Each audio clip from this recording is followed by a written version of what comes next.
طبعا انت ممكن يقابلك ناس كتير، واكيد شفت ناس كتير بتتكلم ان انت ما ينفعش تزرع مانجا في التربه الطينيه السمراء. طبعا انا بقول لك الكلام ده غلط، ودي عينه من قلب الواقع. هات الارض كده، دي تربه طينيه سمراء تقيله. اطلع تاني.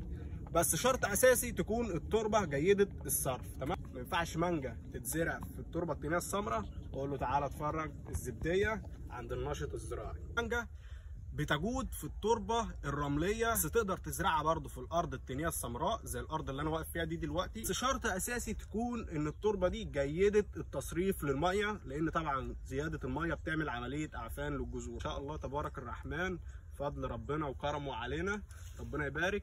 على ايد امسك كده، خليك مصور، تمام؟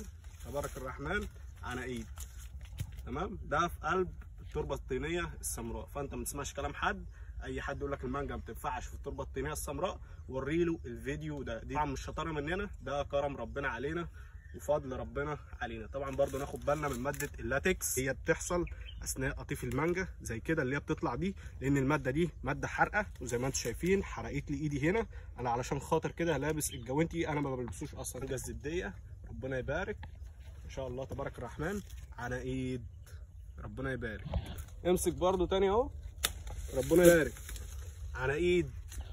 ربنا تاني اهو، ربنا يبارك وربنا يخضر للناس كلها. طبعا انا ما بقطعش المانجا غير لما تبشر. تقول لي تبشر ازاي؟ يعني المانجا هتصفر كده، تلاقي بعد حبات الثمار او بعد حبات المانجا تلاقيها اصفرت بالشكل ده، وبتلاقيها طريت، او المانجا وقعت 2 3 مستويين. انت كده تعرف ان المانجا اكتملت النضج بتاعها وتقدر تقطعها. طبعا انت لما بتسيبها للشكل ده والمانجا تبشر وتوقع حبايه حبايتين، تعرف ان المانجا دخلت او اكتملت النضج وتقدر تقطعها وتكمرها، تمام؟ في 3 اهو. شايف العنقود ده؟ العنقود ده ما شاء الله كان فيه 9 حبايات، ربنا يبارك. ياخد الفردانيه دي كده، تمام؟ عشان ما نسيبهاش لوحدها. اهي الزبديه الاكتاف. في طبعا في نوعين من الزبديه، في الزبديه الاكتاف وفي الزبديه العاديه. ده النوع ده، دي الزبديه الاكتاف، لان بيبقى فيها كتفين زي الكتف الموجود ده، واللي ايه الاكتاف دي، تمام؟ مهتم بمجال الزراعه يعمل لي فولو او متابعه، وما تنسوش تدعمونا باللايك واعاده النشر.